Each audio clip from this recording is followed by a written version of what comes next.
Hope everybody had a good holiday. And we'll go ahead and get started. So I always kick off the meetings with the next meeting date. Do we know when we want to start the next one? I know this kind of ties into some of the other stuff I wanted to talk about as far as for the MOA change procedures. If we want to address that, because I know that there was a suggestion for it to be early January, to have the two meetings that are required by the bylaws.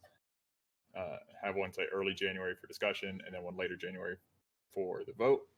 Is that something we want to pursue, or is there opinion on how we want to conduct the MOA changes in general?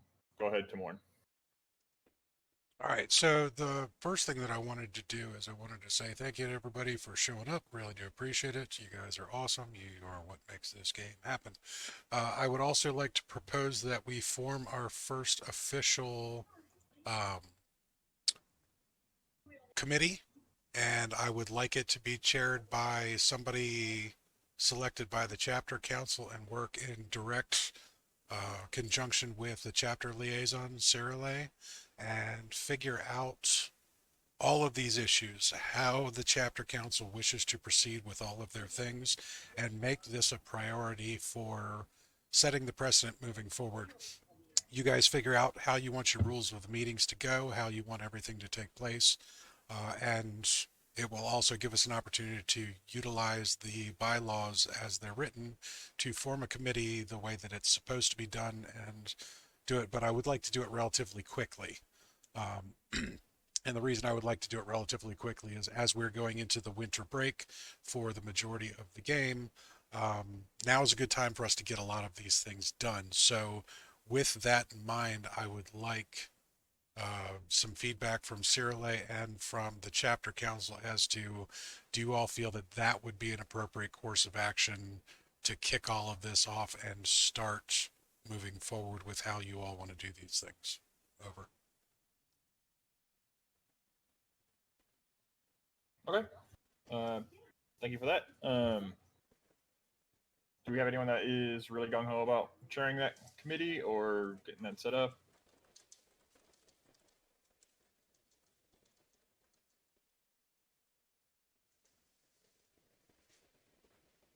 What needs to happen in this committee?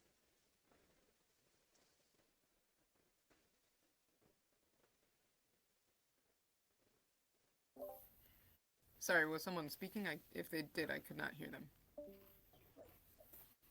Testing, testing. Can you hear me? Yeah, I can hear you, Alexander. But okay, so I heard that we need to have a committee, and I'm sorry I missed what the committee is going to be doing.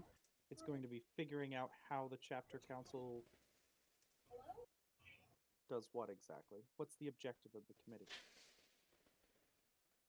So the big thing that I would like the committee to do is we've been having multiple discussions over the last several meetings about how the chapter council wishes to conduct their business in several different ways. The big thing that Tavares had brought up was that some people had mentioned MOA changes. I would like that to be established what the policy and procedure moving forward for the chapter committee would be for making MOA changes, making bylaws changes, and also how the meetings in general are run so that we can have an established system put in place in the years moving forward that the next people that take over these positions, whether they're board of directors positions, chapter council head positions, chapter council representatives, they have something to look back on and go, okay, this is the precedent that was set by the beginning of the national organization, and this is how we're going to do it. Or this is the precedent that they set, and it doesn't really work for us, so this is how we need to change it. One of the big things that I kind of had in mind, and this is just a thought on how certain other game systems do it, we currently have a restriction in the bylaws for MOA changes that um, I'm pretty sure we can only do one because it's based off of the old Ragnarok system. Now, MOA changes no longer take place at Ragnarok. The chapter council can make MOA changes whenever they deem fit.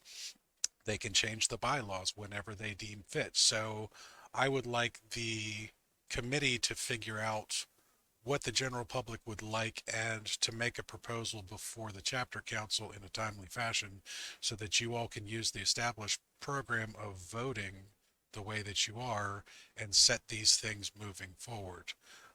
Getting back to the MOA change, one thing that I would possibly suggest is have quarterly meetings dedicated just to MOA changes. So every 3 months, you've had time to make a proposal for an MOA change. Chapters have had a chance to do some play testing for it. And then when they make their presentations, they've got a much better idea of, is this going to work for the whole game moving forward, where you don't have to wait for one meeting a year.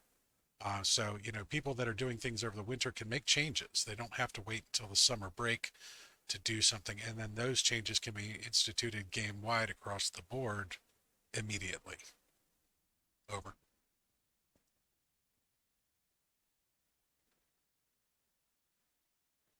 Thank you. Hodor did mention that they are willing to step up to chair that committee. Let me see. There's another post in the only chat. Spire is making note of standards writing. So I just want to talk on that for 1 minute about the MOA changes specifically. I do know that there is some value to having them be a little bit less frequent, that doing them annually, because you had mentioned that we can only do one set per year as far as the non-emergency MOA changes. I think Dagger here does benefit from having it once per year, that we don't have them just coming out once or twice, or even quarterly. But that's just kind of my 2 cents, and that was just kind of my thought. Alex does have a hand. That is a Ragnarok War Council rule, which does not apply to us. So the current bylaws state we can only have one. Okay, if it's in the non-emergency, bylaws, correct. There's one non-emergency bylaw change allowed per year. Okay. If that's Or I guess made it all the vote, way- if that's made it all the way into the bylaws, that's fine. But we don't necessarily. If it's, I was under the impression that was only Ragnarok War Council. If it made it all the way into the bylaws.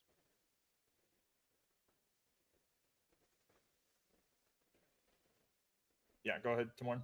Okay, so it did make it all the way to the bylaws, and the reason that it made it all the way to the bylaws is up until the formation of the national organization, Eritari always had control over what became the MOA, and their policy and procedure, if I'm not mistaken, was to allow Ragnarok War Council to go through their meetings, make all the proposals, institute the changes, and then Eritari War Council would adopt them system-wide based off of what War Council had decided.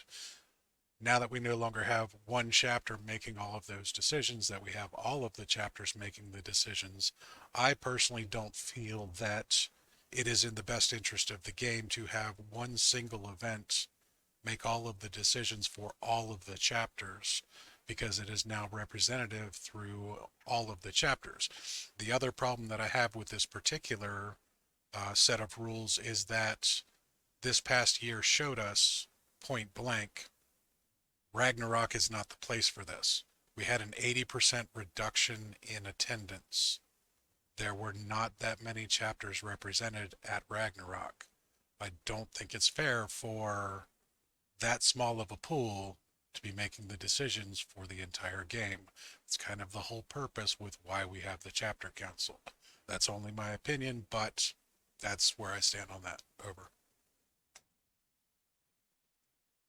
Thanks. And that's fair. I didn't necessarily want to tie it back to RAG. I still feel that having them online is valuable, but I was talking in regards to specifically the frequency, that if we do them quarterly or still maintain the annual expectation, even if it's like, oh yeah, we need to do 2 meetings in a month in order to address it and then vote on it.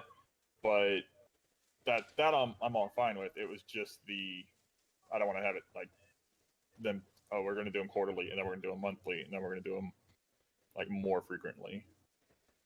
Go ahead. Yeah, so that was just a suggestion that I had based off of another game system. However, the chapter council wishes to do it, whether they want to do it once a year, twice a year, 4 times a year, if they want to do it every other day, I don't care. It's what you all want to do. All I want is that this committee set forth the actual rule that you're going to abide by, and that we make the proper MOA changes for it, that we make the proper bylaws changes so that we can remove the problematic wording of the current bylaws that only allow us to make one change per year. This is one of the little things that needs to get cleared up. It's not a huge issue, but it's one of those things that is easy to do. And Alexander, to reference that, I believe Belagarth has quarterly rules votings that they do. I could be totally mistaken, but I've been looking at a lot of those things over. Okay, go ahead, Alex. I'm I'm currently on the AmpGuard one, and they are voting to do it quarterly as well. So it makes sense to match, in my opinion. But that's just what I'm looking at. Like, if Belagarth and Amped are doing it, it makes sense to have a competitive model.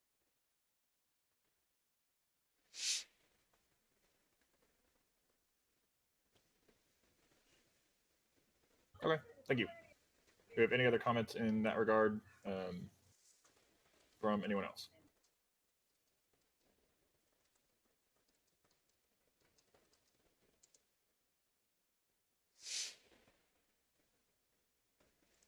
Real quickly, in case anybody's not reading that, technically, Cyrilay, as the chapter liaison, has the ability to set up any particular one. But given that this is directly tied into chapter council and how you all wish to do your business, I want to make sure that it is actually decided by the chapter council, who is on this committee, and then have them tie in directly with Cyrilay as the board of director and the correct board of directors member that should be making those types of things.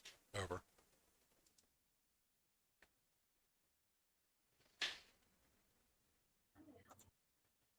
Okay. So we don't need to have like a vote or anything like that in order to set it up. We can just, you were just looking for buy-in to see who could all be on it. Correct. Okay.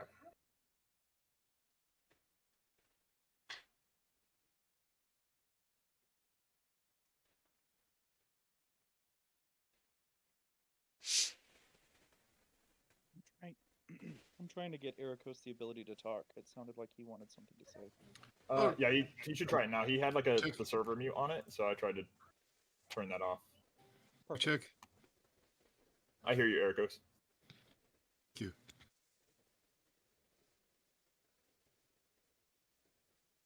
And if anyone else has any, please let me know if you're trying to speak or if you have any other limitations. I'll make sure we don't have anyone else.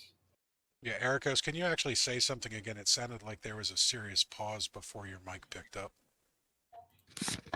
Mic check. Perfect. Thank you, sir. Thank you.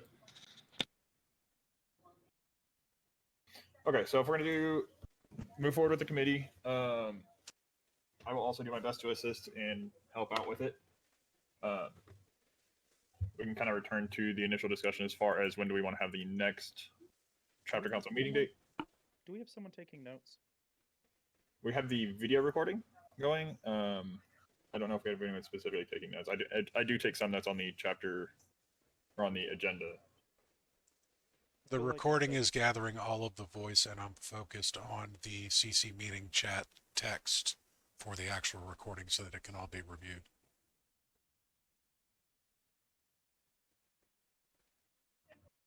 Go ahead, Luda. Yeah, just because it's in near the beginning of the meeting, I don't want to, take away from the proposed agenda, but I feel like it would be important to publish some kind of minutes for these meetings. And I think that that is a way to reach the Dagger Harem in general. Not everyone has time to watch a video. Over. I appreciate your input. Thanks for that. I know we do have some, Let me address that real quick. Totally valid point, Luda. And I totally understand that a lot of people would probably like just a breakdown on it. What I will do is when I upload this video to YouTube, I will check the closed captioning and I will see if there is an option to just have a text transcript of all that was said. The unfortunate thing with that is without somebody actually dictating the entire meeting, A lot of things are going to be missed, and the computer is not going to know who exactly is speaking. Over. Go ahead, Luda.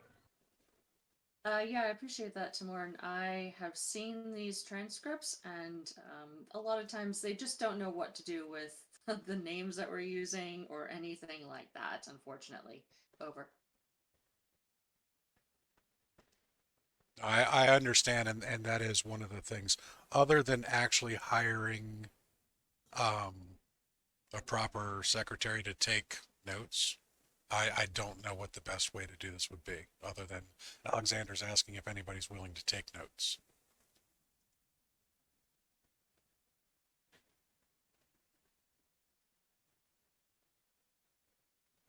Okay, thank you. Is that all you had, Sir? Was just asking that, or did you have anything else further? Just that the bylaws designate the chapter council head as they're able to designate somebody to take minutes during the meetings. But I mean, if someone would just like to step up and volunteer, that would be great. Okay. Do we have anyone that's interested in taking notes for the meeting tonight?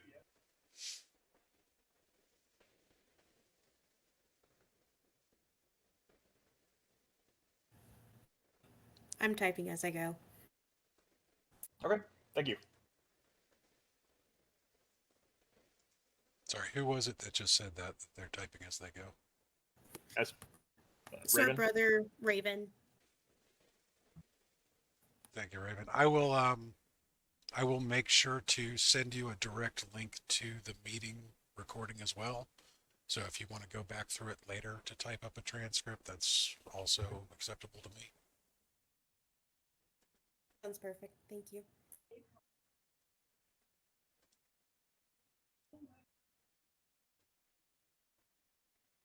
Okay.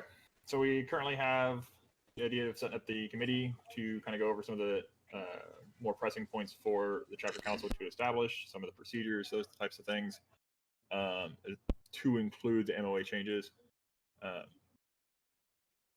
I personally don't think it would be a good idea to try and force the issue with it being like trying to plan for it, say, with the next meeting. But if we cover up the committee suggestions at the next meeting, then we can kind of address how we want to move forward from there. So does anyone have any strong feelings for the next meeting date?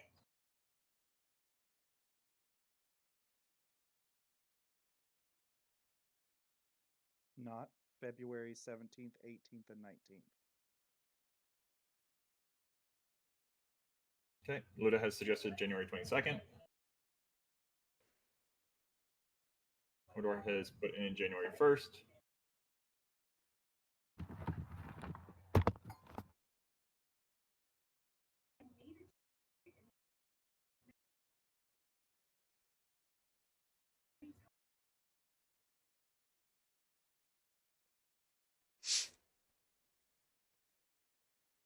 Okay, do we have a second for January 1st, or is it all for January 22nd?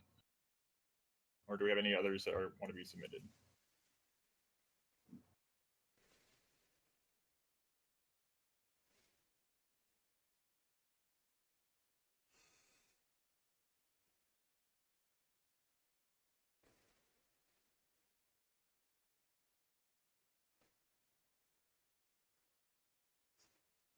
Okay, Secret is seconded January 1st, so we'll put that to a vote. I don't see any others getting typed in or any other responses. So I'll go ahead and put that in as a motion and vote.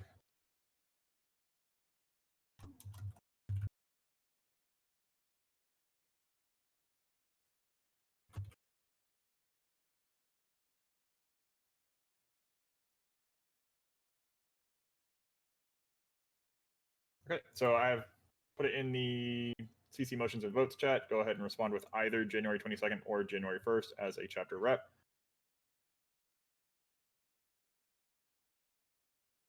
Sacred, the other rep, needing the role. Yes, he is. Okay, I will add them. Oh, Zekrid? Yeah. Okay, I have theirs added.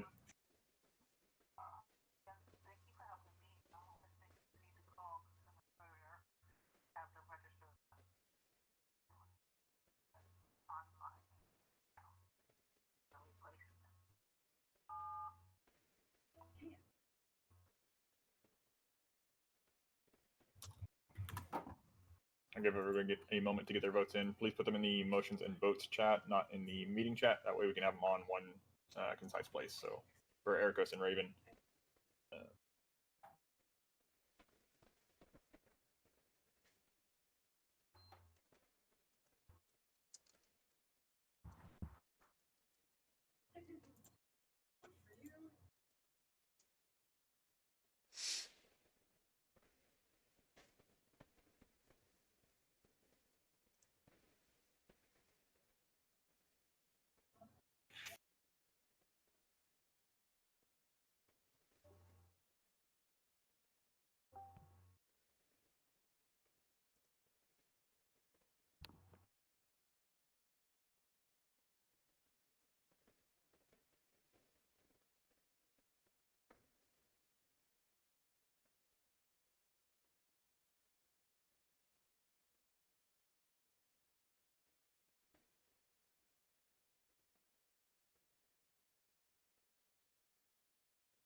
Okay, I'm not seeing any other further votes being typed in.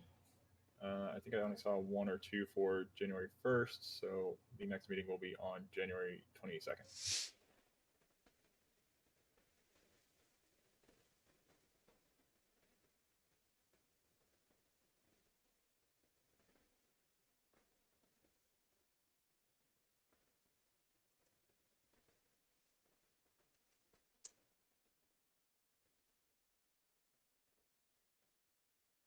Go ahead, Tamor.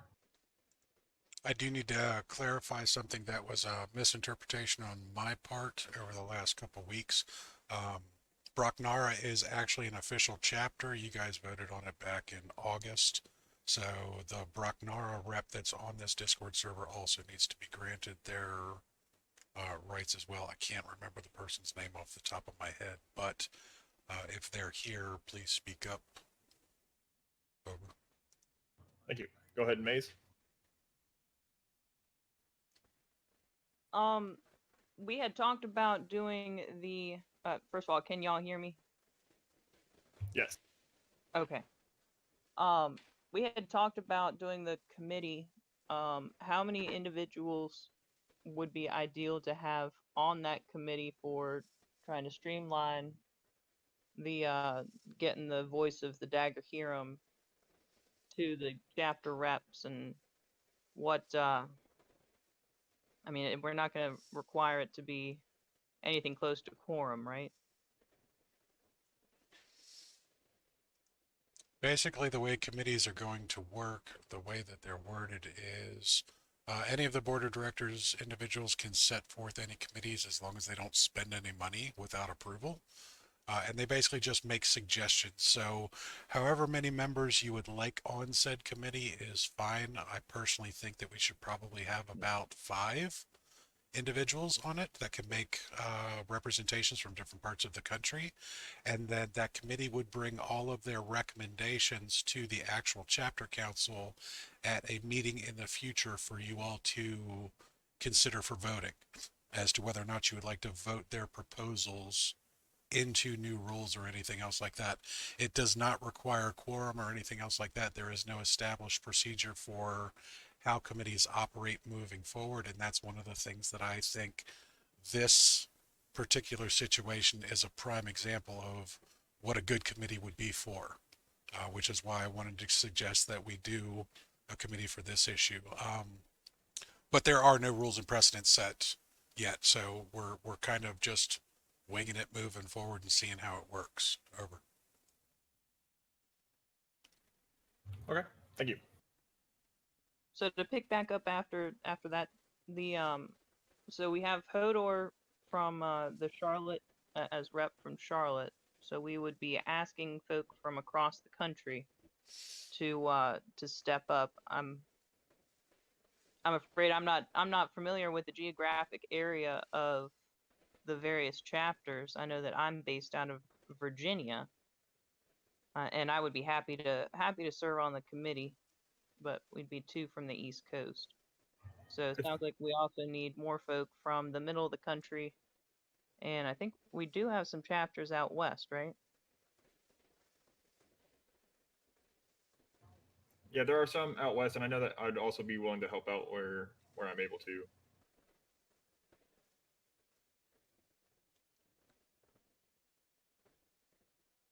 So I as a and I see that Cook has said Cook from Pelennor Fields has said that he's happy to help. I think this is a good idea. Thanks for bringing it to us, Jamorn. And because we having a small group to put our heads together, and we'll hopefully get things moving. But we got two east. If we wanted someone from every part of the country, so let's figure it out.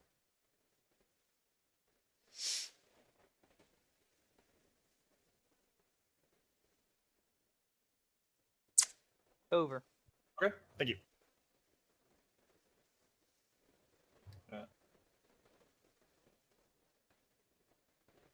So if we don't have anything else further in that regard, the first thing I wanted to kind of touch on was Cook had earlier this month, maybe in late November, wanted to discuss the Dominus ban. Do you still have interest in covering that, or I'll let you have the floor for bringing that?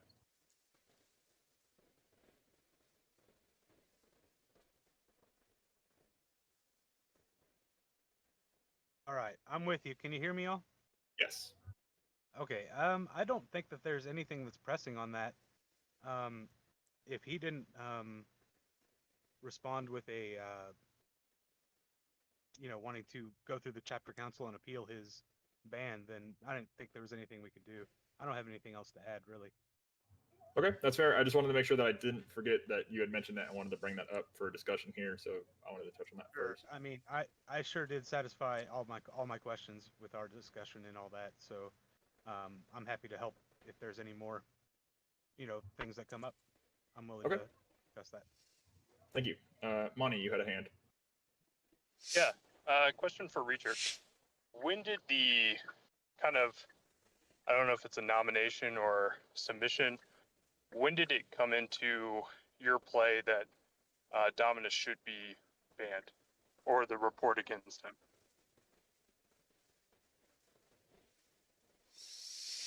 Are you asking when the initial report was made?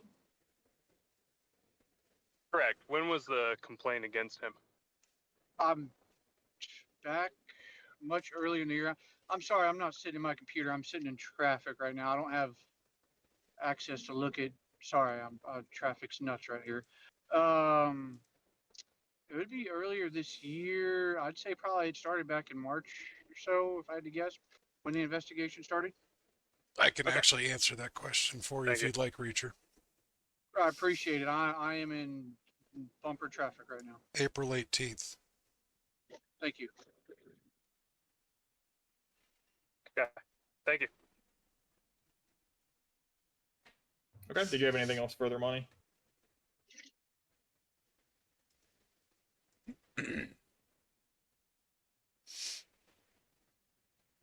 Sorry, I couldn't get off mute.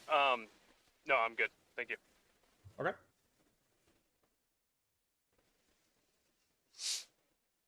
Okay. The only other two things we had to really touch on for this meeting, that because we didn't really have any proposals, no votes were brought up. I wanted to talk about the MOA change procedure, which we've kind of touched on already by kind of putting together the committee for it, as well as codifying chapter rep, which that also may be addressable by the committee if that's something that they want to kind of tackle. But is there any, since we do have a good group here and we're kind of don't have too much more to cover, I just want to talk about them a little bit here anyway, see if we can't get a general feeling before they start going down the road and we find out that there's a majority in another direction or something. How do people feel about MOA changes overall? Just kind of overarching. Do people like the annual changes? Do we want to have a 1 month meeting? Do we want to do quarterly like has been mentioned before? I just want to get a general feel for what people are thinking and what their preferences are at this point. I see Alex has a hand. Go ahead. I'm about to pick a fight. So we need to go back to the Dominus statement. The arbiter has stated to us when we voted on something that there were no ban in investigation that we're waiting, and that seems to be a false statement. I think that needs to be discussed. Are we going to have special time to talk about the Dominus ban? Or what? That was kind of why I had brought it up before with Cook's kind of suggestion that if we want to have that conversation now, we had that slated for whenever we're ready, but we need to talk about it. I mean, you got as much time as I do. Let's go ahead. Tamorn, you got a hand though? Yeah, let's go ahead and handle the rest of the meeting business, and then we can cycle right back to the Dominus issue. But let's go ahead and get the issues at hand taken care of so that we don't get sidetracked on the business. And then I'll be personally glad to answer any questions that I'm capable of answering. Over. Okay. I'm seeing quarterly, semi-annually.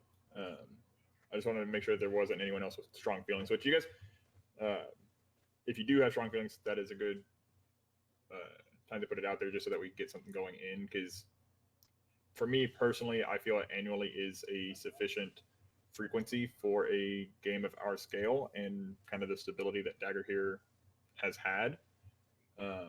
Moving forward, particularly for some of the MOA changes, I know like if there's a safety issue, it should be addressed more quickly.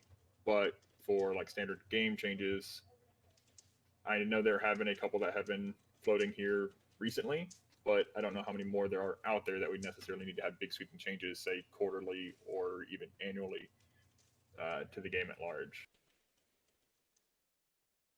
Go ahead, Spicy.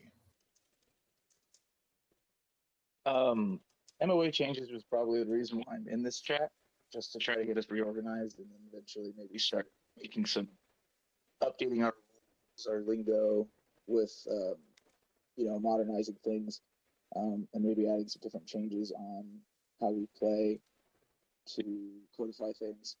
I don't know if annually is enough to do that, since we are trying to ramp back up and get a bigger player base. We're in a position to listen to our community and see what changes we actually need to actually gain our community back from other games. Not completely, but to at least be more cross-game friendly and more appetizing to people who are choosing what game to play. Because right now, I mean, organizationally, we've fallen behind, and currently, rules-wise, we've fallen a lot behind. Over. Okay, thank you. I know that we have fallen behind as far as for some of the other like exterior, but as far as for MOA changes themselves, like how we play the game, I don't like, in my mind, we're not that far different from some of the games out there. Like, yeah, our rules have not changed as much and they're not as fluid, but having them change, and I see that Tamorn says it's not like required, but even giving the opportunity for that, it's like, okay, I grew up in Amtgard where you have a new rules clarification or you have a new rule change or there's a new rule book like pretty regularly, and it gets exhausting trying to keep up with all the changes. So I think one of the benefits of DAG as a game has benefited from being stable. With regards to some of the other things we've fallen behind, I mean, we now have a national committee, we now have a national organization. Those things, I agree, are things that we should have had and are going to be beneficial longer term. But as far as for the game itself, it's like, okay, what's a good hit? What's a good like legal arrow? Those things I don't know that we have as pressing changes. I know that there was the armor, lowering the armor thickness, and a mention about posting. Those things I can agree.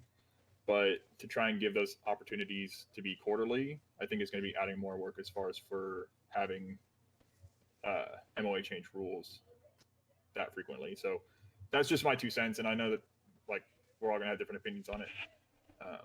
That's kind of where I stand as far as for the those kind of meetings.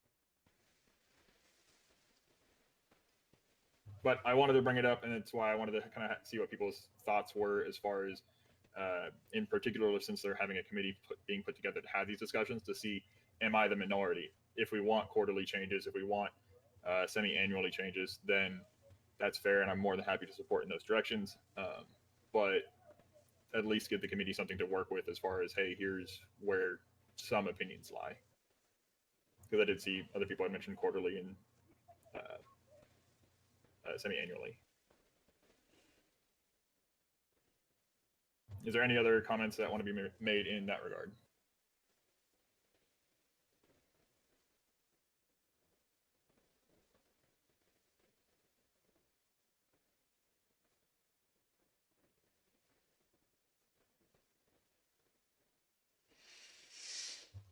Struggle, yeah, we can. I'm going to go ahead and make a post just here in the CC meeting chat, and I'll just have 3 reactions so you can, I think they have actual numbers. You can put 1, 2, or 4, or even 3 as far as how many changes would you like to see available for MOA changes per year?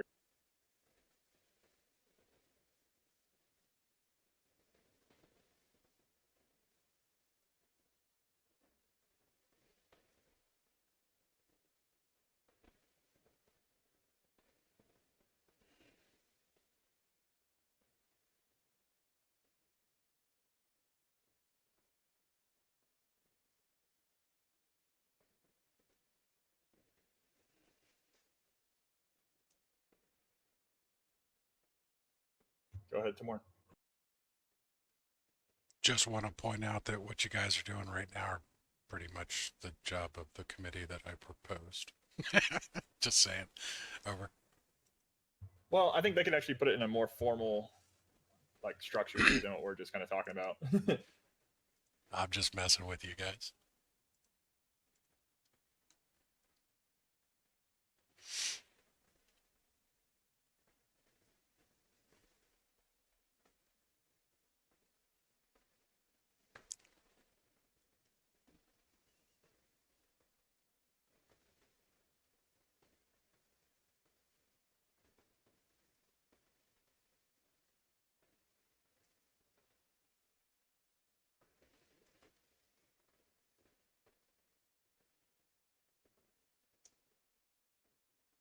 Go ahead, Timur.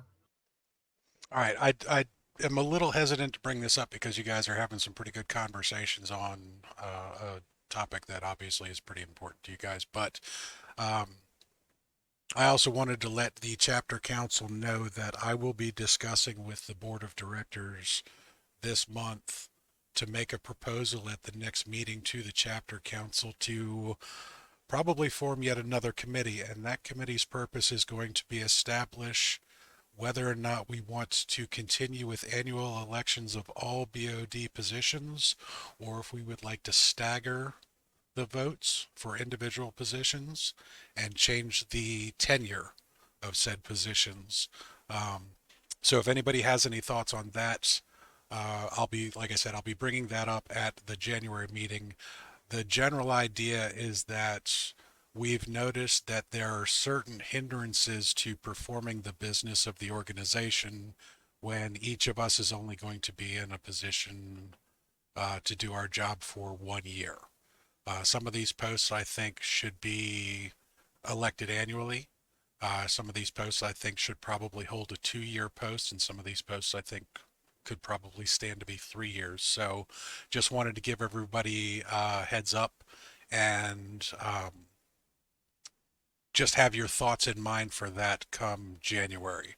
We are scheduled to have our elections the beginning of next year.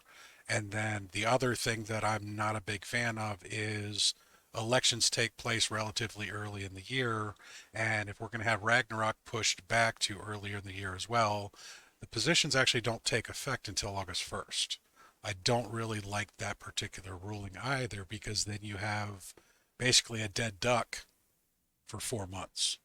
So our positions right now are really only effective for 8 months out of the year. And I don't think that that's a good system moving forward. Over. Thank you.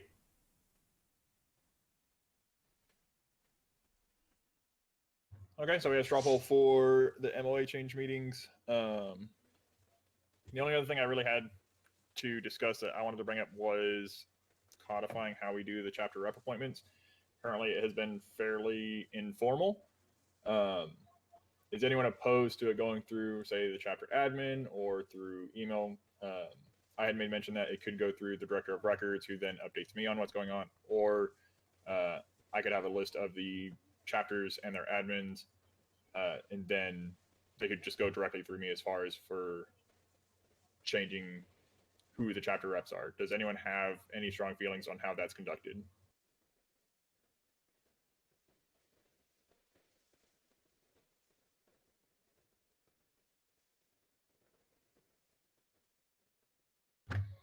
That's fair. My main preference would probably be, since go ahead, Julius.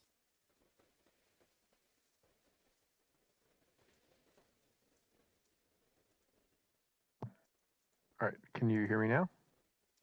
Yes. All right, I have a on the chapter spreadsheet. I do have like a spot for a chapter rep to keep track of who on that spreadsheet who are the current chapter reps. So I can add you to that if that would allow us to both keep track of it. And then Surley is also, she has you access to that as well. So we can keep track of it all in one place. Or if you want to do something different, whatever works best. Okay, that's fine. Let me see what Jamorna posted. The main thing I was concerned about is like if so the chapter head must send an electronic list designating the chapter reps of the GBA. So it does need to go through their chapter admin, because currently it's been, okay, well, if a chapter rep contacts me and says, hey, this is our other one, and I wasn't fully aware of who the other chapter admins were, as far as for who is allowed to do those changes. So I don't know if we've had them for the full 6 months that the bylaws actually dictate for. So I'll direct them to send you an email, and then I can also assist in updating that list whenever you go through that, if that sounds good to you.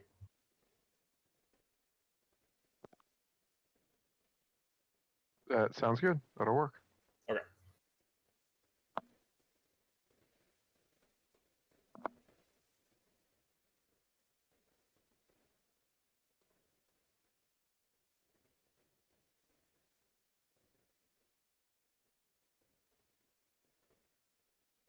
Go ahead, Zuckred. Good afternoon. On request of Timorn, I wanted to discuss the ban list being available publicly. I know that that's been a little bit of a challenge with some feedback from players and chapters in the past few months.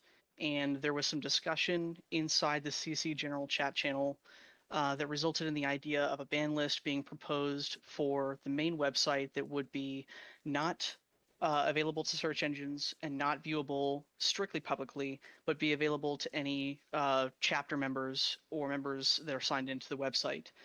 And that was, discussed several weeks ago. I know the proposal was very recent, only as a result of a request a few days ago for it to be put in, but I wanted to see if there was any discussion that could be opened on that. Okay, that's fair. Does anyone have any thoughts on that regard? Zachary, where is the proposal located? Currently, it's in the CC meeting proposals channel. I can add additional context or notation as required. I just wanted everybody to be aware of where it was posted.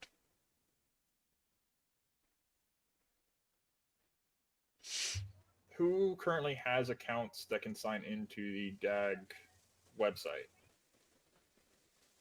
That would, I assume, have a visibility to be able to view the ban list. The ban list is not on the website. The ban list is hosted on a Google Doc. Right. Anybody that has the link can view it. Okay, but say this gets implemented, who would have, would we have everyone make their own accounts to sign on to the Dagger Here website, or who currently has sign-ons for the website? Because I see it says login as a password. Yeah, that would have to go through the PR director, and it would have to institute an entirely new system. We basically have to maintain our own private database on the server, establish a form of login and everything else like that, kind of like the forums section has. I don't imagine that it would be a very difficult thing to do, but currently the most public-facing method that we have for it is the sharing of the link of the Google Docs. Okay. Go ahead, Reacher. I see you have a hand. Yeah, just in relation to the website.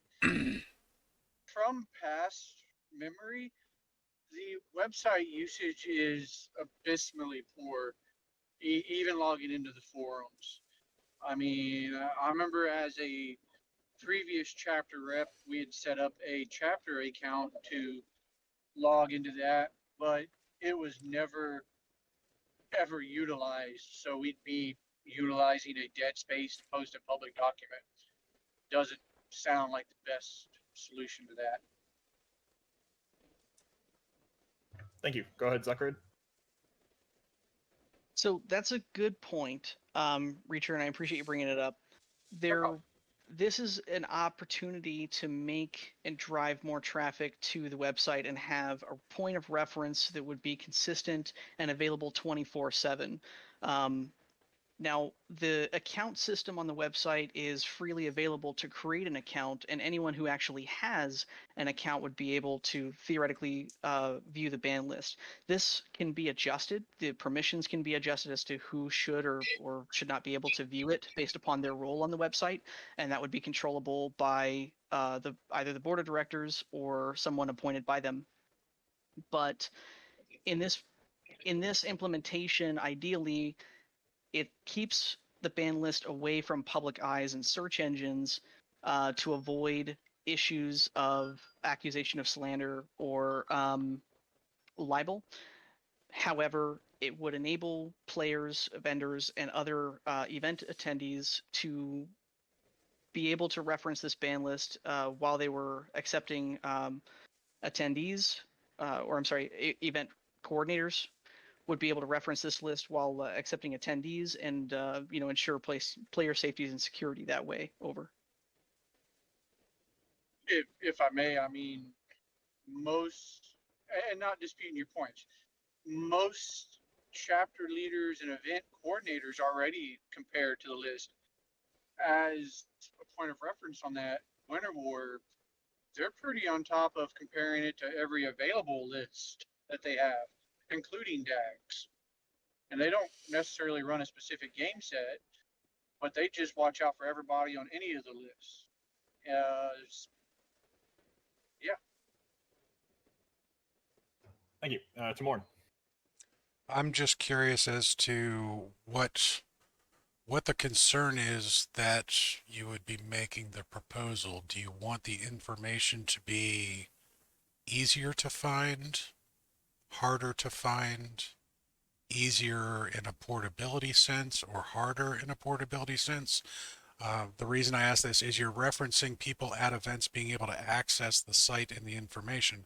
If they don't have an active internet connection on site, and yes, there are events that still take place places where there is no internet or cell service.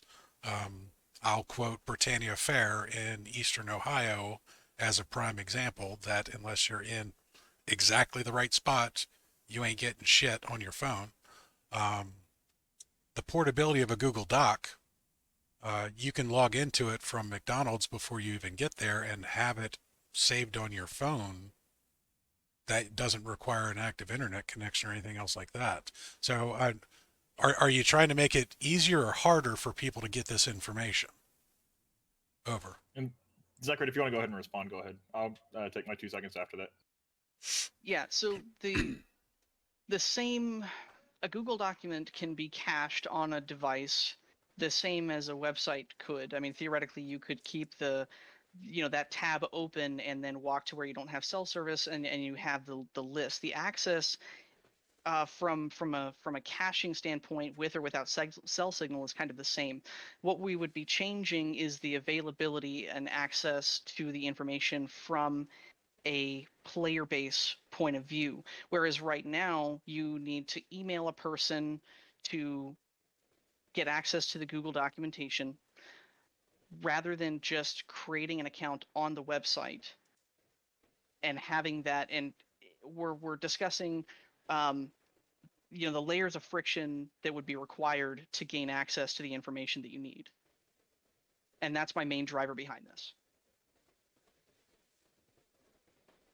Thank you.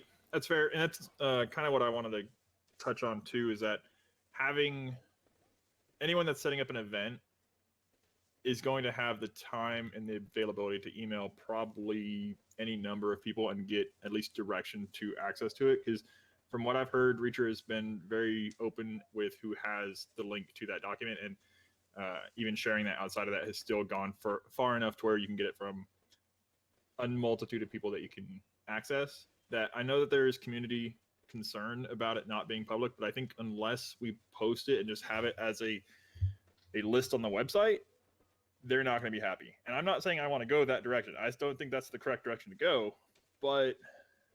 And I appreciate the enthusiasm, and I appreciate you wanting to put the work into to help out the system and to go this direction.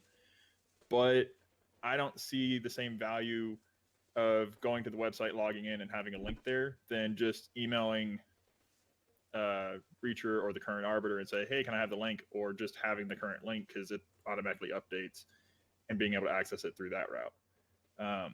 And I think my main argument for it is from the community aspect, is that this just kind of shifts it from, oh, I have to email so-and-so to, oh, I have to go and create an account and then find it and then go through those channels to get it.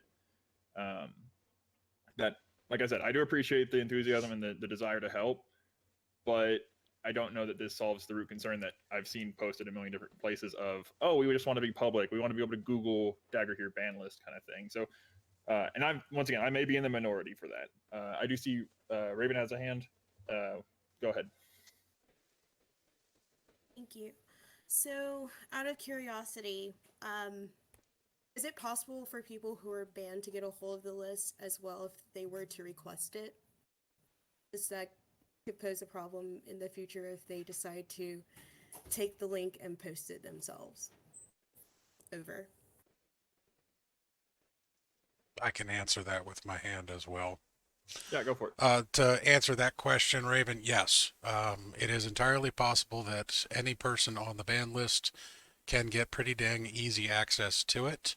There is not going to be any way that we're going to be able to hide said list from anybody that really, really wants to get it. Because even if we had a entirely closed access, password protected system, once somebody has that, they can screenshot it, they can share it with whomever they want it, and we can't control what they do with said information. Now, hopefully that answers your question right off the bat. The reason that I had put my hand up is I want to touch on something that has been avoided in the general public. Everybody has been saying that they want this information, that they want to be able to see the ban list, they want to be able to see who's on there. And I have to tell you all that we have made no attempt to prevent anybody from having the list. If they are up in arms about being able to see the list and using that as their excuse for more public information about the ban list, they are frankly full of shit. What everybody wants to know is why. They don't want to know if somebody's on the ban list because that's easy to get information. They want all the juicy details. And if you don't think I'm telling the truth on this, let me tell you, I have spoken to over 100 individual people since the Dominus banning alone. They all ask me the same question. Why don't we know the reason he was banned? Because our bylaws very specifically preclude us from disseminating that very private information. If any of the people on the ban list want you to know why they are banned, they know the reason. They are all notified by the Arbiter that a complaint was levied against them, what the complaint was, and that an investigation is going to take place. They know why they are banned. They are not telling people.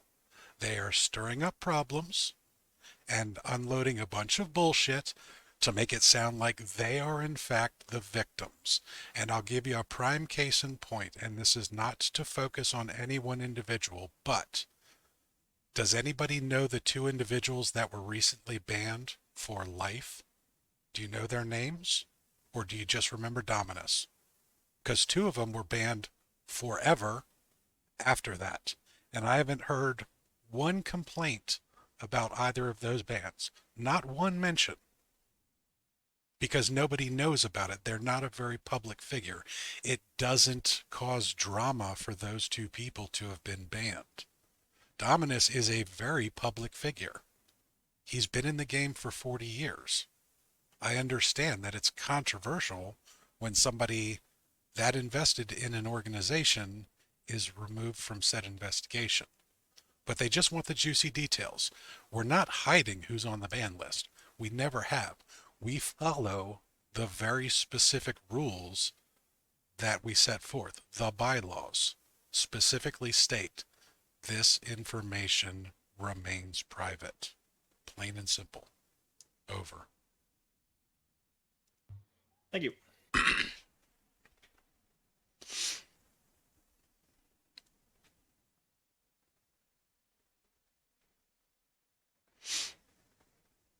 Are there any other further comments in that regard?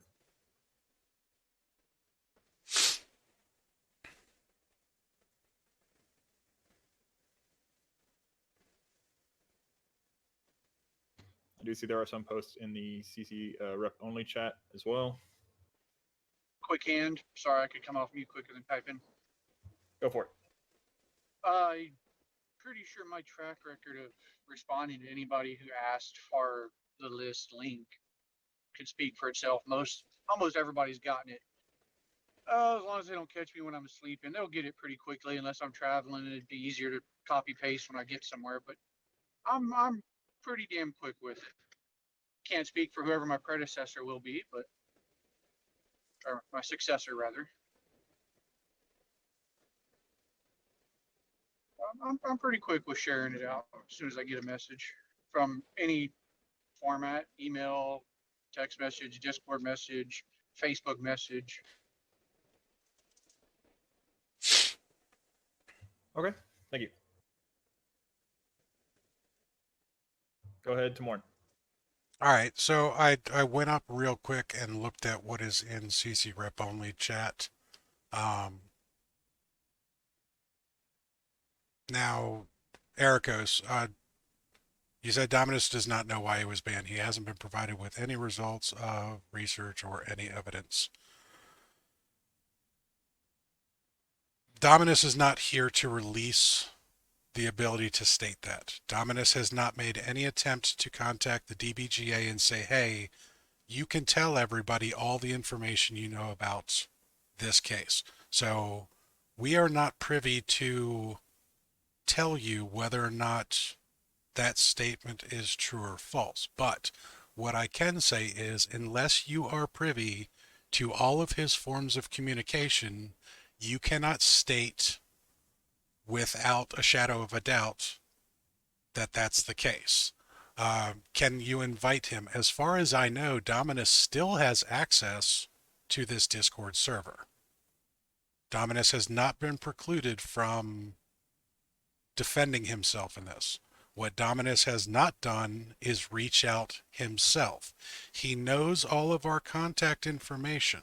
He knows the policy and procedure that is supposed to be followed to do all of these things. I can guarantee you that up to this very instant, I'm looking at an empty inbox in my official emails for Dagger here. Nobody has contacted me regarding this matter. So he is banned, and he has a very specific special role of set as suspended. What we decided as the BOD through the PR director's purview on how to set the Discord server up is that any individual that has been banned or suspended still has the ability to contact all members of the chapter council and all members of the BOD so that they are not precluded from contacting us directly. They are just not allowed to post in the public channels. They cannot sit there and spew information into the public channels and participate, but they are still granted full access to communication with any person they would need to.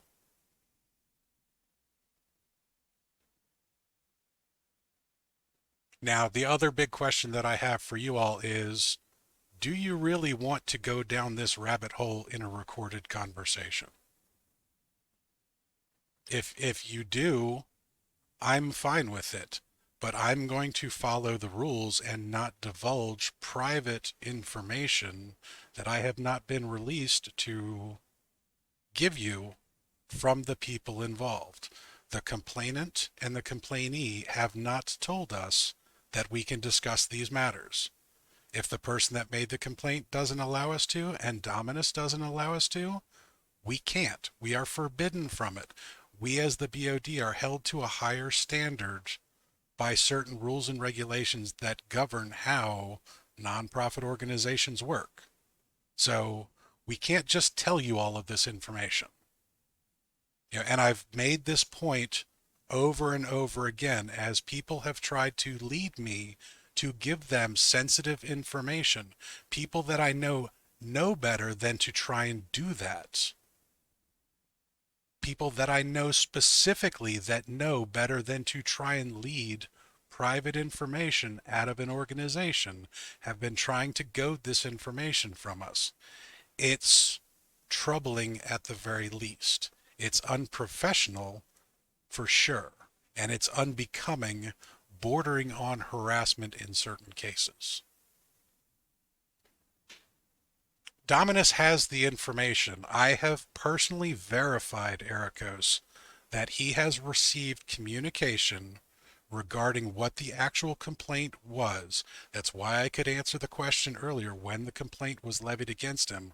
On April 18th, he was notified. April 19th, he had a very public outburst concerning it.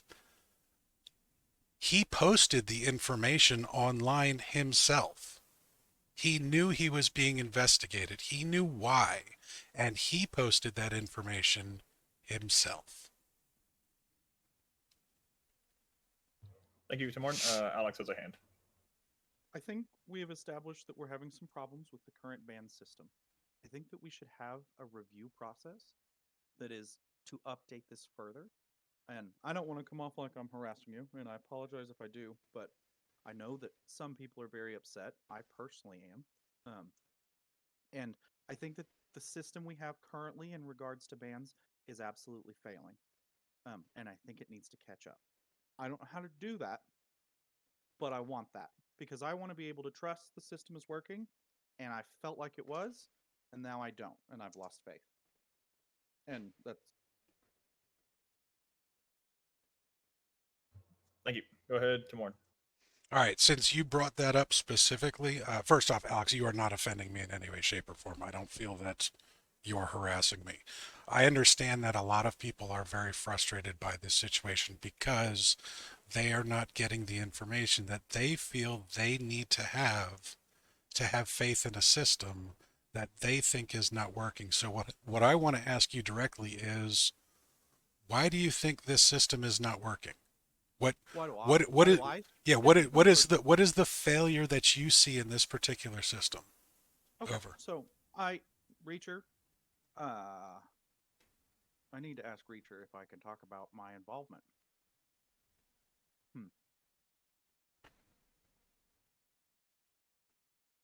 Before you go down that rabbit hole, let me ask another quick question. Would we prefer, as the BOD and the chapter council, to have this discussion at a different time?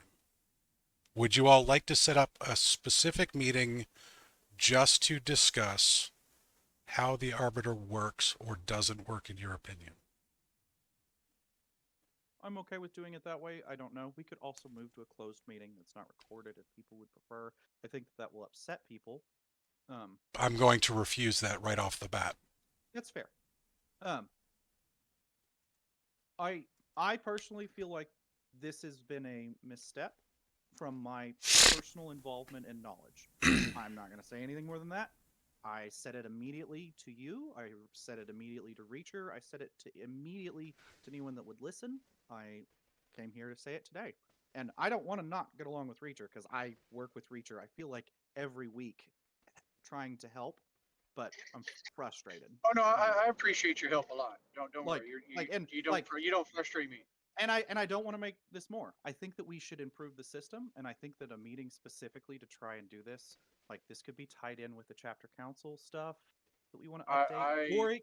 I fully agree that this system needs some help for sure.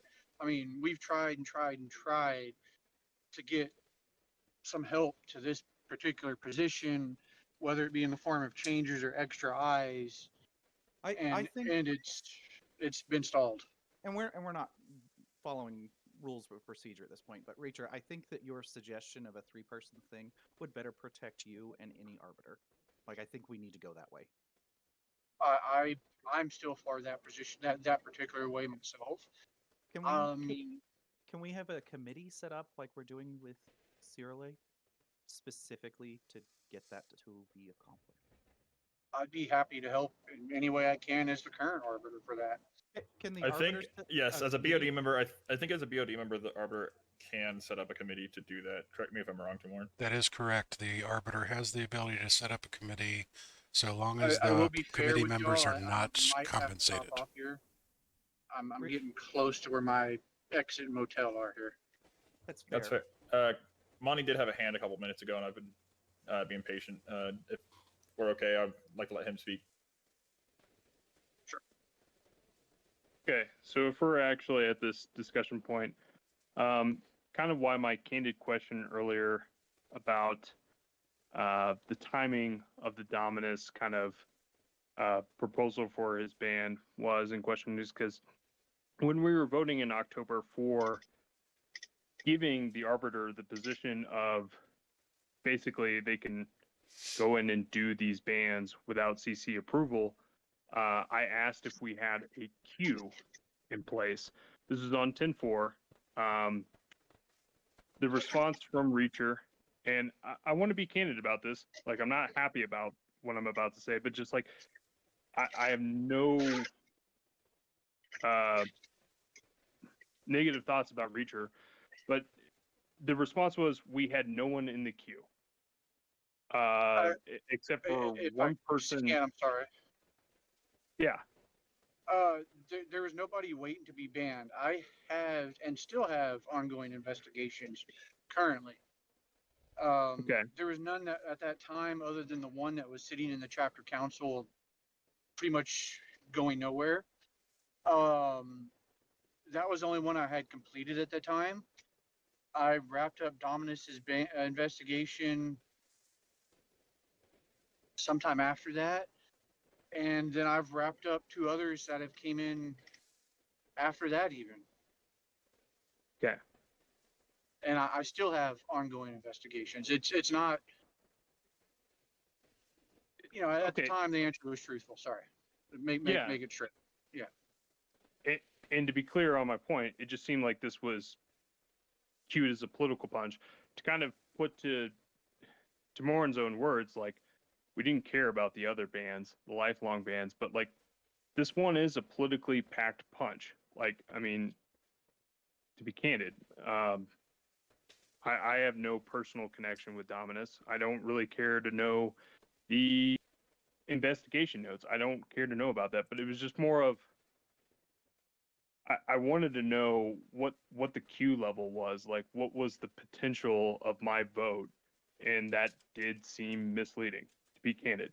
And maybe I wasn't as thorough of like my question of what you were looking to answer, but yeah, that's my impression now. No worries. September. Yeah, and like I said, maybe it was just, a lot has happened since the October meeting. I don't particularly remember, but I'm relatively sure you asked how many people were waiting or how many cases were waiting for a chapter council approval. And at the time, there was only that one. And I believe the one that y'all did actually vote on prior to that that had court records attached to it as well.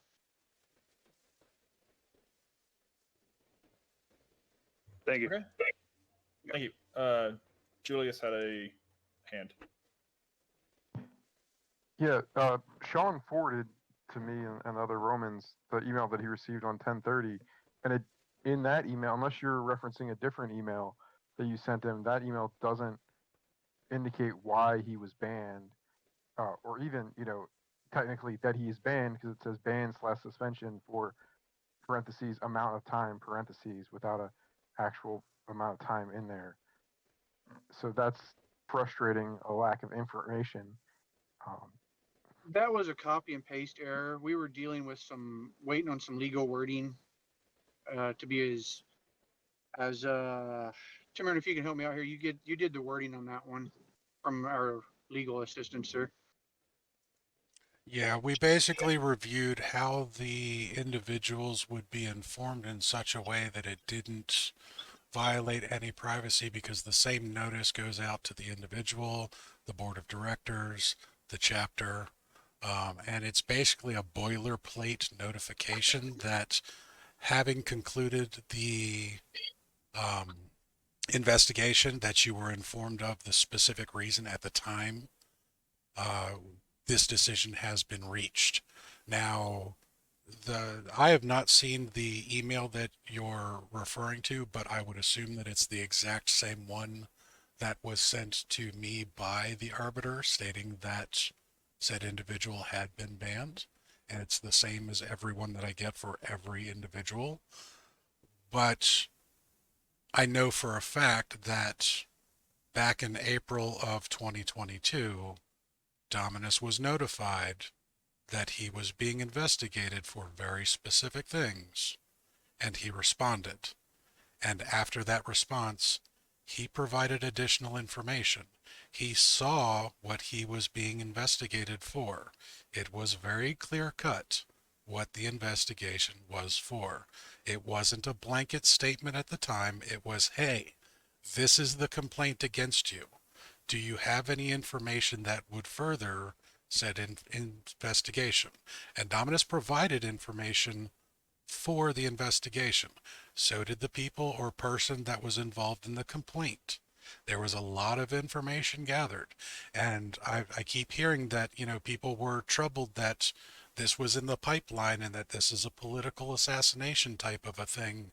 And that, the timing just seemed all inconvenient or very convenient. Bear in mind, not everybody communicates very forwardly. Some people drag their feet in responses. Some people don't want to admit to certain things. So if somebody is slow at returning information, sometimes investigations don't happen very quickly. But I also need to point out that absent a party's active involvement in either defending themselves or anything else like that, the bylaws specifically state that is not an excuse. If you don't participate and you don't help, you can still be banned for your behavior. This was not something that was a surprise. This was a very well documented procedure from start to finish. Over. Thank you. All right, so Julius, you just put up the message, right? Yep, the very unclear message from the arbiter on what the boilerplate that isn't done. Yeah, so the amount of time apparently did not get filled in on that one. And you can't have ban/suspension. It's clearly an either or. Well, that's I'm not going to argue that one, but technically they're one and the same. That's a wording issue. Yeah, a long time ago, I was told that ban is the improper term to use. However, that's what all the previous arbiters have used, and that it should be suspension for X amount of time or a lifetime suspension. That's just a wording unclear scenario there.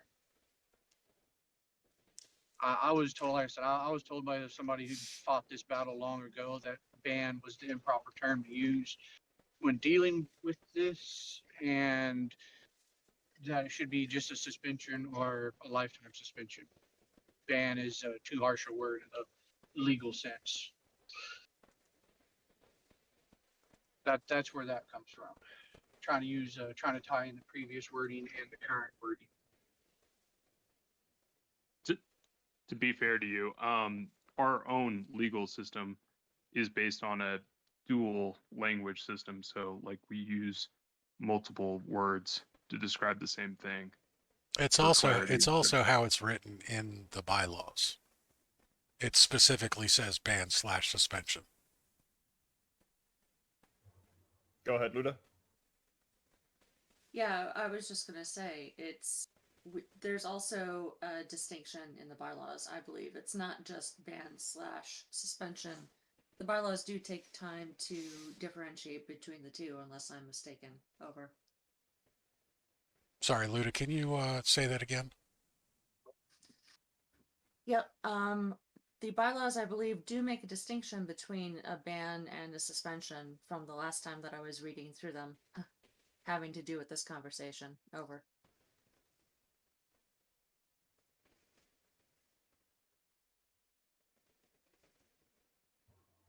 Thank you.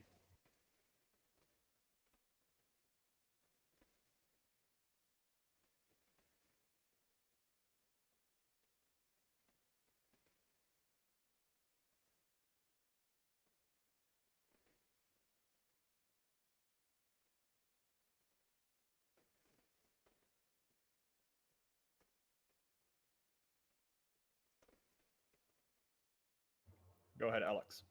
Okay, where are we at? Are we going to a meeting to discuss the arbiter banning thing? Are we going to set that up? Do we need to set time to specifically talk about this individual? What's next? All right, let me touch on that really quickly.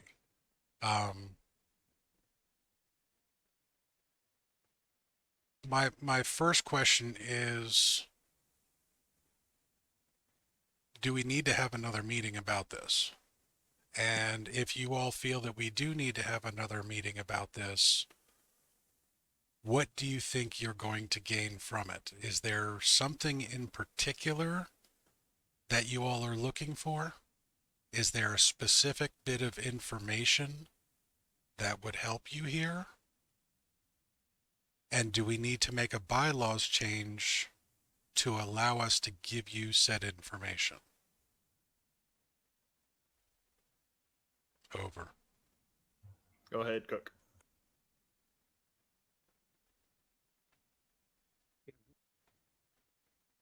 It broke up for me. I could not hear you there. Sorry, can you hear me now? Yes. Okay, cool. So I just wanted to say that I do feel like there is a distinct lack of trust in the arbiter position right now. The Dominus case has kind of brought that, to a point. And I understand, like you, Timuron, I have talked at length, and I'm quite satisfied, that things have been above the board. But I can see where a lot of other people are coming from, and we can address the trust issue. There's probably a lot of ways that have been done historically as to, check somebody in that kind of position of power, because it is, Reacher does have the ability to ban me, and I have to appeal it, though I'm not afraid of that, and I would go through that appeal process for sure. So Dominus case is not living up to, checking the arbiter, that situation, but I do still feel that there is a lack of trust and that we should address that. So we should have maybe a committee or another meeting, to discuss that. That's all I'd like to say. Thank you. Go ahead, Maze. So we are still stuck with the we can't have the transparency that we're asking for without the permission of the banned individual, or with the them allow that banned individual to allow his process to be examined. So it would have to, I think a bylaw change would have to be initiated.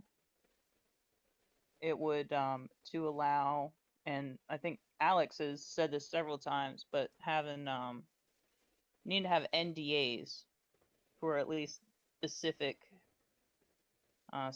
information regarding a specific, like, to look into this and to get some transparency into the arbiter's decision process. But that would have to be a bylaw change to permit it to permit a band member to permit the arbiter and everyone involved to disclose the information about the ban. I don't think we can get around that at all. But then in order to protect that same banned individual, we would have to, anyone who would examine the transparency would then have to sign an NDA. That's I think that's the only way that we can cover all of our assets.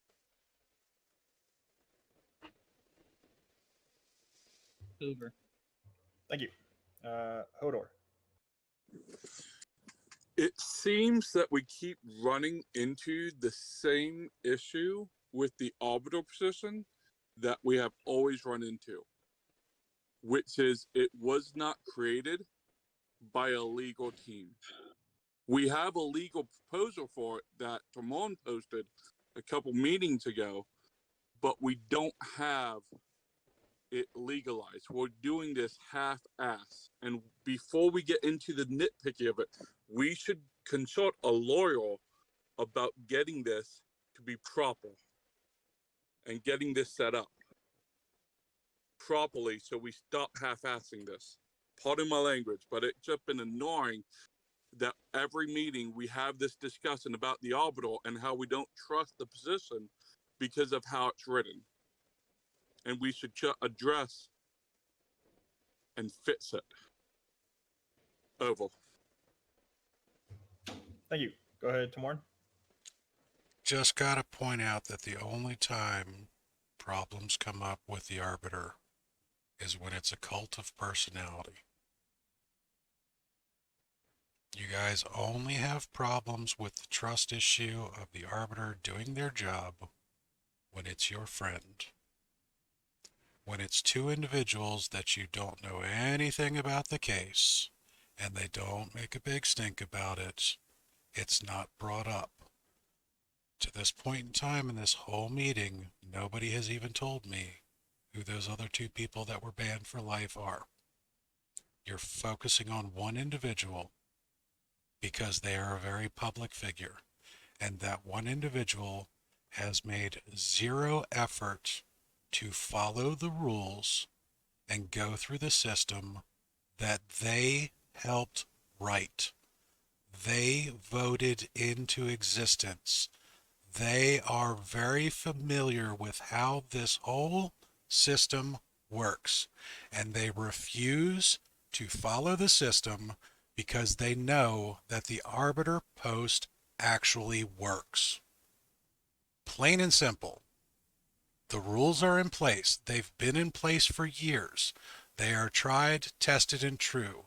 The only issue the arbiter has ever had was one individual arbiter made a very, very poor judgment call and doxed a complainant and released private information to the public, and that person paid for it with their job.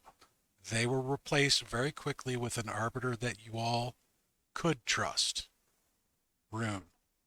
Rune served his post for a very long time, beyond what he was elected to do.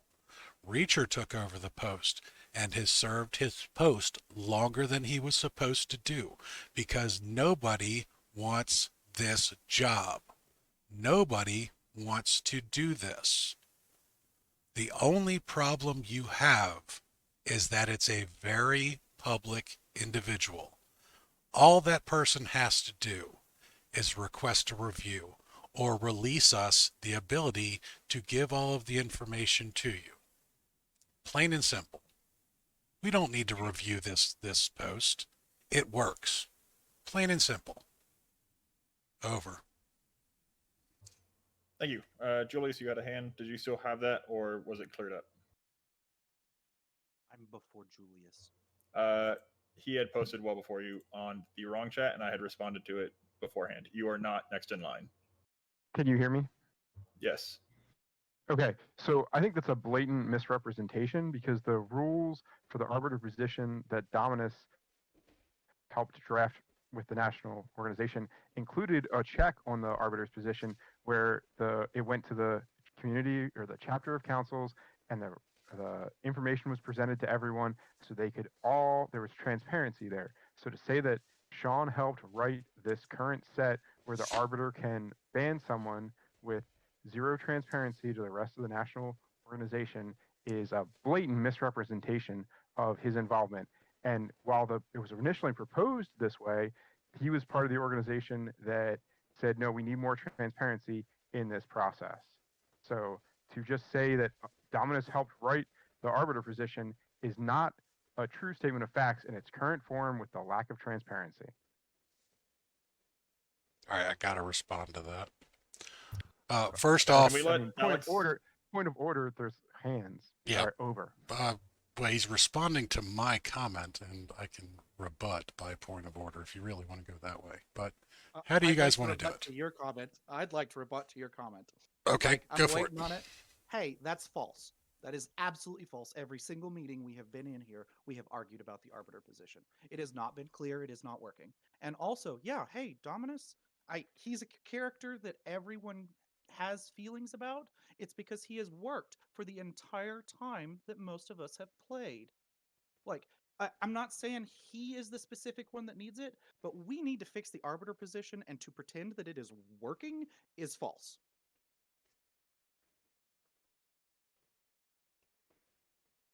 He has worked a lifetime for this game, and we banned him for life. And you know what? Hey, you know what? He fucked up. That's fine. If you had banned him for a year or 6 months, I don't think anyone would have batted an eye. But it looks to us, the chapter council, like he was banned in a way that was inappropriate. And this is bringing to light what I have said every single meeting for over a year, that the arbiter position is not working and we need to fix it. I have not personally fixed it.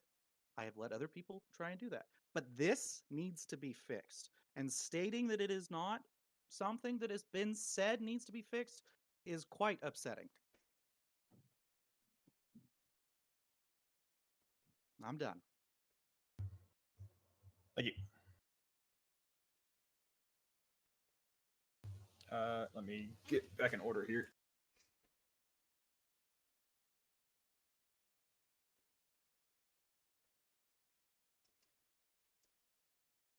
I believe Ericos is next. Can you hear me? Yes. With regard to the checks and balances on the arbiter position, the very last thing we did in the Artari before releasing the rules for the new BOD was to put in that check and balance for the arbiter. The arbiter would make recommendations to the COC that the chapter council would then vote whether to implement or not implement the arbiter's recommendation. At that point, I personally backed away from the chapter council because I felt everything was in good hands, everything was going to work fairly, everything was going to work properly. And then when I found out that that single piece, check and balance, had been removed and that Dominus had been banned, it was quite a shock because I genuinely felt like everything had been done properly, that we had done our best, put our best foot forward to produce something that could work well within the Dagorhir community. Then that one thing, that literal one thing, the only thing I was seriously concerned about was destroyed. So I do not feel, Timorin, that what we put together, yes, we helped write it. Yes, we put in the check and balance. Yes, it did operate that way previously, and that was not how it should have been. So we fixed it. I personally stepped away. Then it got unfixed. Over. Thank you. Go ahead, Grappler. All right. Can everybody hear me? Yes. Okay. So this is neither about, the Dominus band or my position on the Arbiter stuff. This is more. So we've been discussing civil repercussions here, but if no one has brought up the idea that some of these involve criminal investigations, and we're all worried about getting subpoenaed for a civil court and getting sued. But when you have a law enforcement agency that's going to come addressing each and every one of us in here as a witness to a case now, because certain things are being discussed, that's another issue that you're going to have to consider. I've been in law enforcement since 2012. I will tell you that everything we're doing as far as recordings, everything like that can be subpoenaed. All these forms and everything that you guys are changing hands with, it's one thing to be being worried about your pocketbook, but it's a whole another thing to be on a witness stand. So we're worried about how the Arbiter does things here, but we're also trying to put mitigations in place so it's only for the Arbiter. So what's the happy point here that we're gonna get to where it's like, okay, the Arbiter can assume all this liability, so we don't got to worry about it.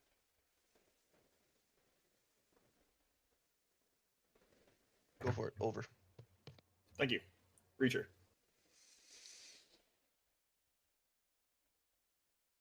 All right, so I'm gonna help Timurn here and go back into some timeline, and we're gonna go way back into history here. Oh, so the first Arbiter position was put into place many years ago by the Aratari War Council at the uproar of, we'll call it the online community, and it broke a big chunk of people off from the community because they did not like how long it took. How the Arbiter position is currently working might have its flaws, but it is also exactly how it was originally written by Aratari War Council. The National Bylaws Committee, which me and several others here were a part of, we did identify as, hey, this position is a place and is a piece of this organization that needs some help, needs rewriting, needs a handful of things. At the time, it was determined like, hey, we would prefer the National Chapter Council be involved in this much bigger cross-section of the game. We shipped it off to AWC for their rubber stamp. The only thing AWC did to that document was add that one line item. That one line item is the only bit that AWC changed in the entire bylaw document. Ericos, you said that checks and balance was removed. It was removed by a council of peers on this council, just so my position would be able to function. There was a case that sat before this council for 8 months, 9 months, for a simple case that this council took no action on. Why? They removed that roadblock to be able to have this position function without having to wait and lollygag and frankly fuck around to be done with for a simple thing. It was, this council is what removed that problem. The position needs help. I will be the first one to admit it. I have helped make a proposal that was discussed once and dropped. There have been other proposals that I have openly discussed and helped. Nothing's happened. Yes, it needs help and it needs change. But I've got to side with Timurn here that this is a public figure. There was 2 other bands that came up, and I haven't had a response from any of them. And I'm going to side with Timurn. I get responses and questions almost daily. Hey, why was he banned? I'm like, sorry, I don't discuss that. I can't discuss that. It's he, I hadn't heard of that before, but he brought up a really good point. It's like banning a celebrity. Everybody wants to come to the peanut gallery. I am sorry, I'm getting heated, but it has frustrated the shit out of me, the shit that I've had to put up with for one person's ban versus all the other things I've handled. Over.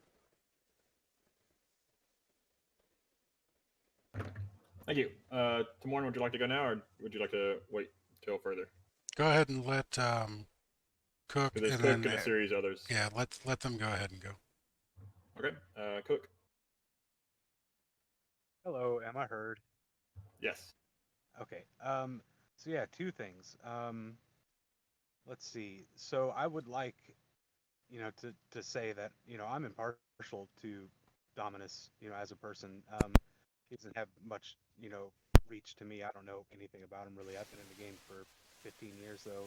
But anyway, I understand, the cult of personality part of it. I get that. Maybe a little condescending to think that that's all that, the issue was. Though from your point of view, I can tell that you guys are getting, talked to a lot about it and getting pressed. I understand that. Sorry. But I would like to say that, we have, we did vote to take away that check and balance, as Ericos was saying, and I was curious as to what it would look like, if we had somebody that was banned and there was a controversy over it, and immediately following, that supposition, Dominus gets banned. So I'm super curious as to what can be done. My first instinct is to say that we have NDAs in the picture. Is there any way that we can use an NDA to let some impartial voted on person, in on, the details of Dominus's band and give the chapter council a relief, as to why this was going on and to make sure that the arbiter position is above the board. So that's the first thing I'd like to say. The other thing I'd like to say is that, what would this Dominus ban look like if the CC didn't vote to take away that bylaw change? Like, would we have nitty gritty information, or would we have access to only the rubric, like we did last time for I don't remember his name, but I do remember the last guy that got a lifetime ban, and we had public information on him. So I don't know what it would have looked like had the CC had a vote in Dominus's ban.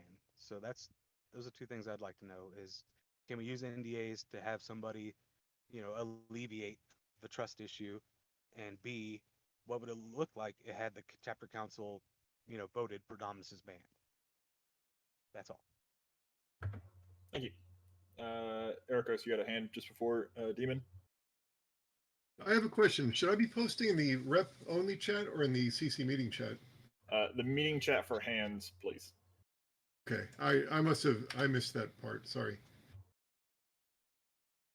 The recount of the history of the position of the arbiter position and the bylaws is close, but not 100% on target.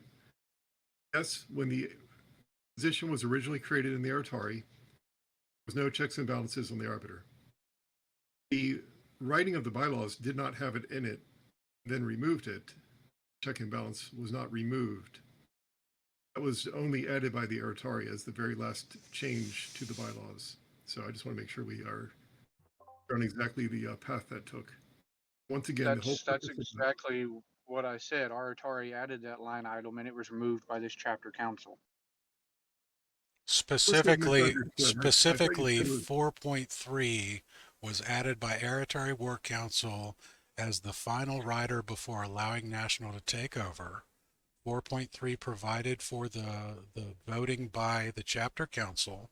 You did not change 4.8 prior to that, which I believe is now 4.7, which states that the arbiter has the ability to ban, but by putting it as section 4.3, it precluded the use of 4.8 prior, and the chapter council felt that that was an unfair form of check and balance and removed it by near unanimous voting.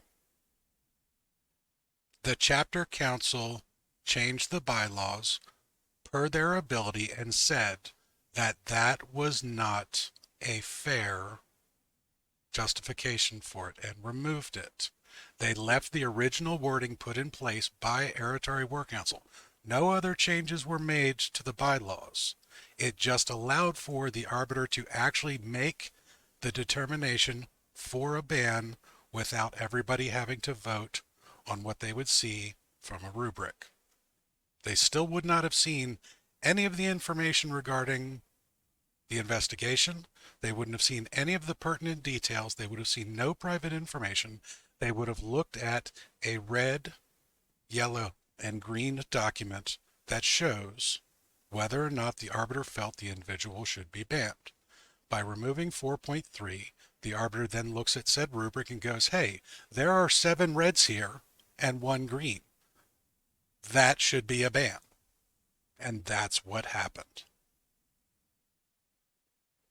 Now, you can argue about the timeline all you want, but to sit here and say that I am lying about how all of this took place is complete and total bullshit. Eritari War Council was provided with a 14-page legally reviewed document on how to set up the arbiter's position.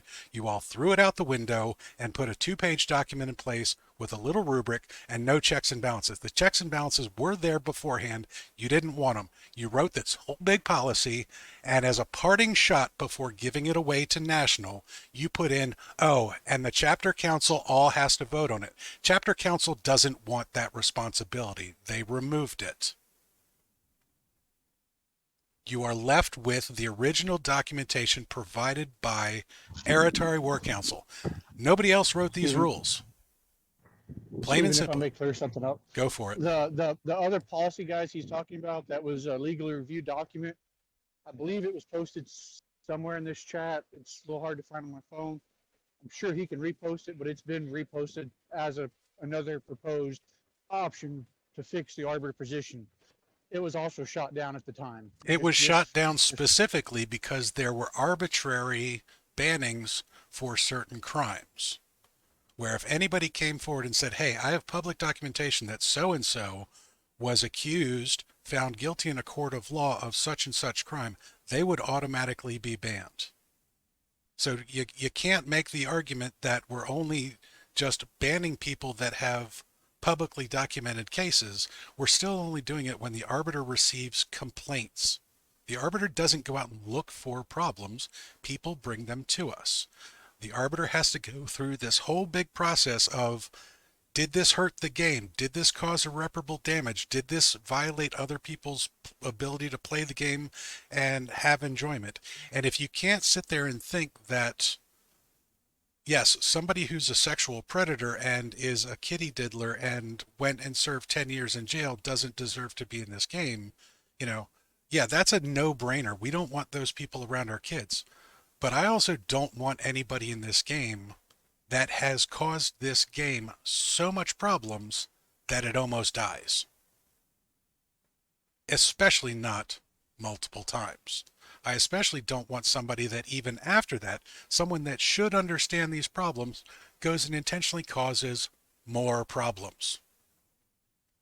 A pattern of behavior has been established. If you don't see it, you're being willfully ignorant. Plain and simple.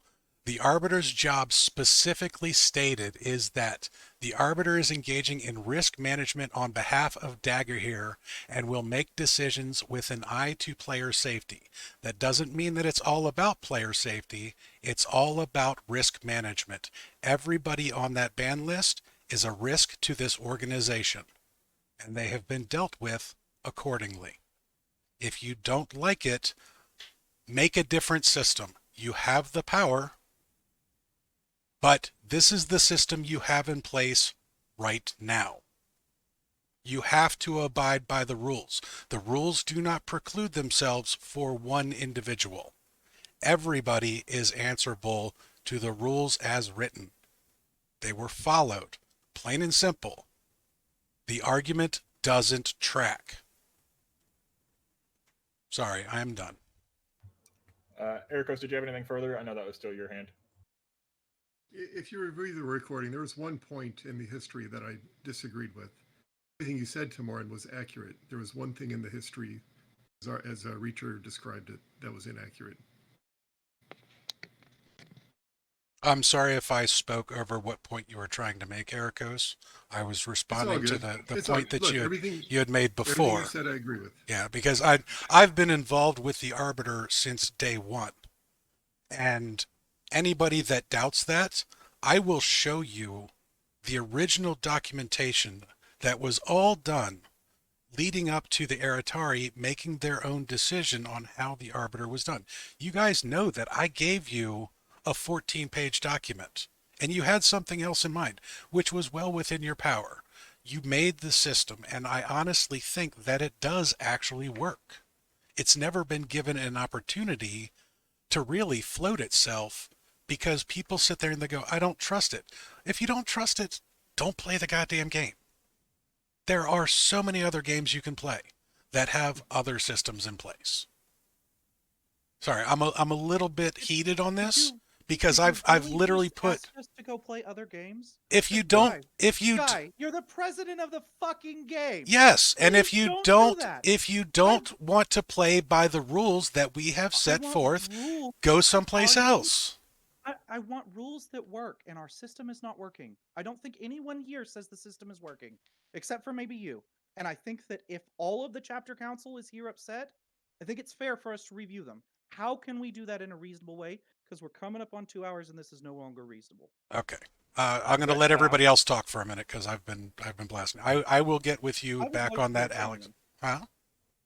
Damien wants to talk, and I jumped in and I screamed at you, and I That apologize. no, I don't wanna no. do that. That's fine. Go for it. I really value all of the volunteers here, and I want to say that again. But asking us to leave to go to another game is unreasonable. We have been here and we have stuck it out through the bullshit, and we want this game to work. Don't ask us to leave, or we will. Okay, Damon's turn. Like, Hello, mic check. Can you hear me? Yes. All right, so I'm gonna piggyback on what someone else is. I've been in law enforcement since '09, and I investigate criminal cases as my job. I think we need to get off the Dominus topic because it has been on for a while now, and work on trying to build a system that everyone in the committee and everyone in the game can trust. Now, I don't know what that's going to be. I reached out to Reacher a little while ago, and I offered to help him. If there's some kind of committee, maybe 1 or 2 additional people with the arbiter that would review cases, and if there's like probable cause that a crime has been committed, of course, someone should be banned for that. But if that's a kind of committee, I think we should write that up. I think the issue is Dominus has been banned. I don't know how long. I don't know the details. I don't know any of that. But I think the public trust needs to be built up. I think we just got to do something instead of going back and forth and arguing. Because this arguing is getting nowhere, and it's just wasting everyone's time, honestly. And I'm over. Thank you. Yeah, it has, just for a second, it has been mentioned before that I think it's any BOD member can set up a committee that can be put together, and then we can have a group of volunteers kind of tackle the issue of what that could look like for moving forward to be put together as a proposal to the chapter council. I do think we are caught up on the hands currently. Got several people typing.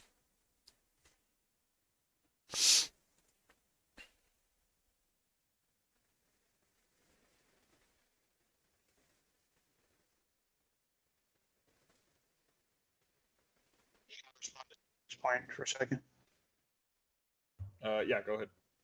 Hey, Damon, one of the things I first had to learn is, unfortunately, and if you do this for criminal investigations, I'm sure Grappler can tune in here for this one as well. This, unfortunately, is not a judge and jury. Using terms like probable cause and stuff really clouds this decision-making process because we are not a legal process. We are an independent business, private organization process. Just for a point of clarity. Thank you.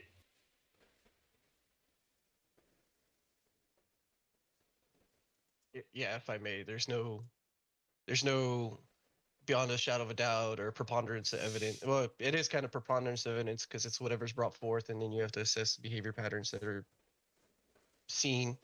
But like I said before, my only concern is if there's an active criminal investigation going on in conjunction with us handling these complaints or the arbiter handling these complaints, and we become involved in said complaint process, we are now also held by the color of law to testify in any type of criminal investigation should that need arise. No, I agree 100%. I don't think the chapter council needs to have a vote or hear anything about it. Yeah, because then, I mean, I work for CID, and I can tell you right now, you could tank this entire server, and I guarantee you, I could write a subpoena to Discord, and I'll still have everything on my desk by next week.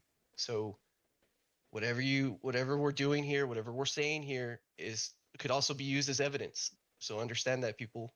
This is evidence that we could be writing up someday, and we don't know it. That was actually brought up very clearly prior to the removal of section 4.3, which is one of the main reasons that the chapter council did not want to vote on people being banned or suspended. Thank you. Yeah, and that was something that I really wanted to bring up as well, was because I was part of those discussions. I was part of that vote. I proposed the striking of those portions specifically because I don't want to handle that mess. I know it seems like petty, but as been mentioned, that's also for protection for me legally, that if somebody like, oh, they're getting hurt, that's one thing, but then like it's also been mentioned, the kitty diddler stuff, I don't want to like open myself up to those risks. That we had a lot of people, and we have a lot of people, and thank you all for being here participating, that signing NDAs, trying to take all the legal protection we can, it's still going to be difficult to try and cover every base, every case, every situation. That minimizing the number of people that was exposed to this kind of risk was part of that discussion and part of that consideration for the removal of that part of the bylaws. It was also done with the expectation that we would go into this trying to come up with a better system, trying to put together something that is more trustworthy, that is longer term viewed, that we just wanted to get to a spot where the arbiter could do their job and not be waiting on the chapter council in order to fulfill those responsibilities. And so for this to be happening, the meeting after that stuff gets voted in, sure, it is heated and it is aggressive, but this was to be expected to be moving forward. Was at least we are having these conversations, at least we are moving forward, that I look forward to whatever we come up with next, but don't think that the chapter council didn't look at this and say, hey, yeah, we're just doing this because it feels good. No. We had 30 some people, we have 15, we have 20, whatever number, that stuff gets leaked, that stuff gets shared, somebody gets posts this on Facebook. Well, now we're all liable, we're all witnesses, we're all at risk. So we are now moving forward. This was part of the steps of let's get a better system in place. But let's not like hog tie the arbiter until we're able to do that. Tamorn, you had a hand. All right, I do want to point out that there's a reason we have separation between chapter council and board of directors. The board of directors is the business side of this organization. Now, you all as the chapter council elect us to handle all of those things. That's the whole point of having a board of directors. You are the body, we are the elected officials. I still believe that the chapter council should have as little to do with the administration of the organization as possible. You all should be in charge of running the game. And then you elect individuals like myself and Reacher and Cirile and Frontness and Kyrax and Syl to do all of the dirty work. That's what we're here for. The 6 of us are bound by certain laws and regulations concerning how nonprofit organizations have to behave. We are set to a higher standard. You guys can be all sorts of pissed off about all sorts of different things, and you can spout off online all you want about it. And you are not responsible towards the behavior of the organization.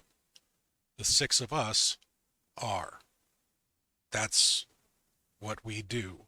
That's why we have criminal background checks before we take the post. I 100% agree that we need to have non-disclosure agreements, NDAs, in place for the board of directors in particular. I think we need to have a full legal review of our bylaws and how this organization takes place. I also need to point out that it has been extremely frustrating in my position as the executive director on trying to gather 40 years worth of this information from 100 different sources, and nobody knows where the right answers are. Nobody knows where the initial documentation for such and such formation is. It is frustrating as hell to try and gather all this information. If you all want to do it, please run against us. Fill the position. It's not all fun and games, but this is a business. It is an organization. It has to be run that way. Certain aspects of it have to be done a certain way. Thank you all for everything that you have done. I don't mean to belittle or demean all the hard work that people like Alex and Ericos and Dominus and Reacher and everybody have done for this organization. But again, at the end of the day, we're playing with what we've got. We're not making this up as we go along, but it's a business, and you do have to bear that in mind. Over. Thank you. Okay, we're coming up on 2 hours. We've had a lot of good conversation and a lot of avenues forward.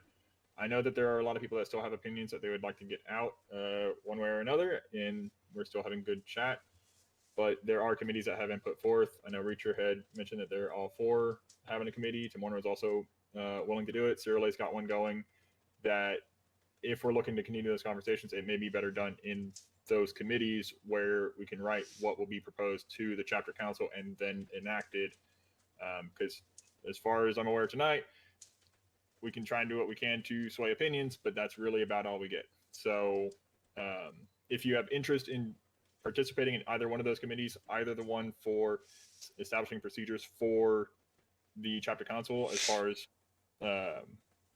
what they had mentioned, contact Cyrilla. If you want to get into the Arbiter bylaw changes and that committee, contact Reacher.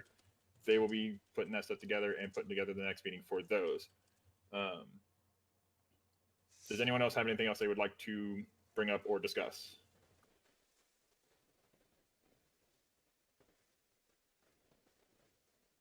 Do we have a date and time of the next meeting? January 22nd for the chapter council. There has not been anything as far as the committee meetings yet.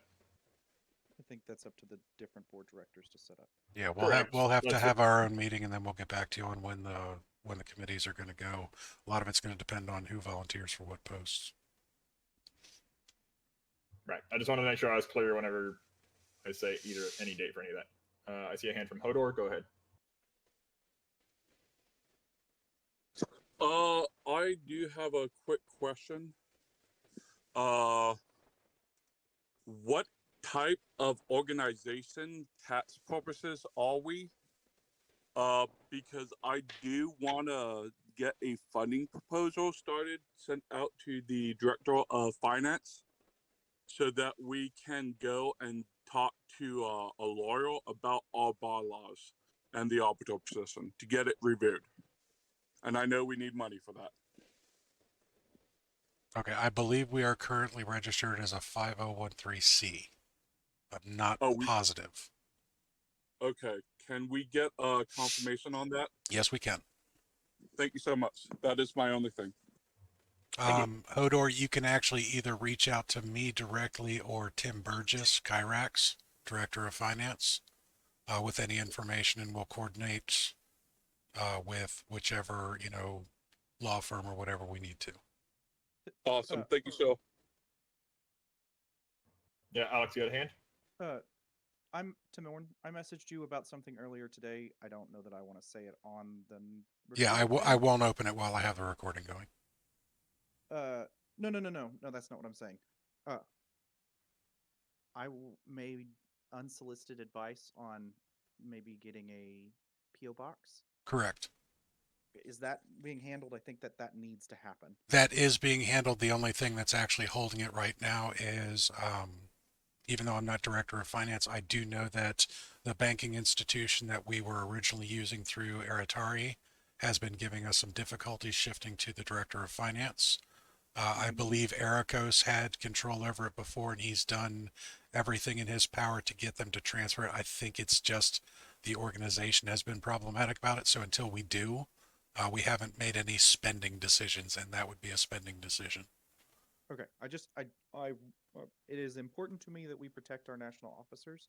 You are one, and I want to make that a point. I appreciate the concern, and it was definitely taken to heart. And Ericos has a hand; he might have some information on this. Yeah, I'm working with Kyrex to transition. What we're going to have to do is have Kyrex access to both the DBGA as well as the Artari account, because currently those two accounts are linked with PNC. They're unable to separate them. So we've agreed on that. As a matter of fact, I'm putting together all the stuff that I have for him and going to mail that to him. Excellent. Get him added to the account. Yeah, he said you had taken care of everything, but that there was some kind of a snafu with PNC. So I appreciate all that. Remember, PNC is difficult to work with. I'll just say that. While the people in our branches are very friendly, frequently they don't know how to do the kind of work that we're doing. Understand. Yeah, I didn't want anybody to think that there was some kind of like backdoor shenanigans going on. We've been trying to separate the two organizations, and it's not an easy situation to do at certain points, guys. So everybody's been very, very helpful in regards to that. There's just a couple things that kind of cause snafus for it. So for anybody that's wondering, Alex was concerned that we are using my private address to send in a chapter contract instead of a PO box for the DBGA. It's something that we want to set the precedent that moving forward, every executive director and every director of finance and every director of records and everything will be able to have access to a PO box that transfers immediately upon change of elections. May I address the rest of the topic? Yes. A couple more things. The organization is a 501c. It's not a 501c3. Thank you, sir. Our tax year does go from, I put all this in a thing, our tax year actually goes, it doesn't follow the normal tax year. I think it goes from May 1st through April 30th. So when we file taxes, I know there's been some questions raised on some Dagger Here forums about the tax filings and so forth. Basically, I always file them like within a day or two of the earliest date that's possible for filing. I have all the tax records, of course, going back to when I became the treasurer, which was in 2018. And also, as of today, the Dagger Here, the DBGA account, which is an artifact remaining from the GoFundMe dollars that were raised, Blackhawk was president. The grand total remaining in that checking account is $509. Roger that. I have every record for every transaction that has occurred since I became treasurer. Yeah, and since you guys have heard that information, bear in mind that a lot of suggestions have been made about legal counsel and legal representation and legal documentation. This is one of our biggest hurdles, is funding. And we have not yet been able to figure these things out because this is, like I said before, a relatively hard transition from what the organization used to be to what you all are trying to build it into now. So some of these things are going to take some time. So patience and growing pains and some heated arguments are definitely going to happen, but we are working on all of these things. Thank you. Go ahead, Alex. Did I hear a number of Dagger Here has $500 total?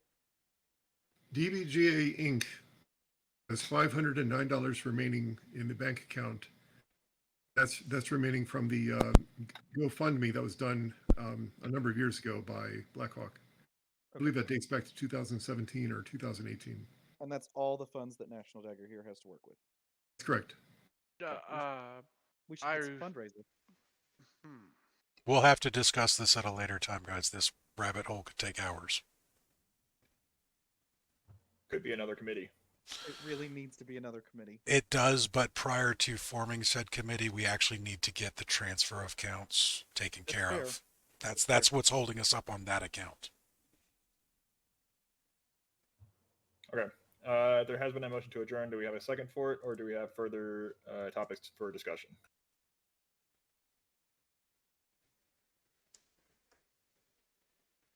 Okay, I see a second. Do we have anyone with any last minute talks? I do have one thing that I would like to say before we actually adjourn. I'm going to stay in meeting voice at the end of this meeting, and I'm going to turn off the recording as soon as Tyveris tells me to. I will stick around to talk about some things, but bear in mind, guys, I will not be divulging any personal information. But if you would like to continue talking off the record, I'll be happy to stick around for a little while. I have a fundraising idea I'd like to talk to you about. Okay. Okay, I'm not hearing any other topics for discussion. No one else is bringing anything forward. I don't see any other hands. I would like to say, once again, I appreciate everyone's time. I know it was a pretty heated discussion, and I think we're going to make a lot of good progress moving forward with the committees and getting some things put together for the chapter council that has a bit more broad opinions put together for it, so that a little bit more support overall. This will be the end of the meeting, and we will close recording. I think hope you all have a good night.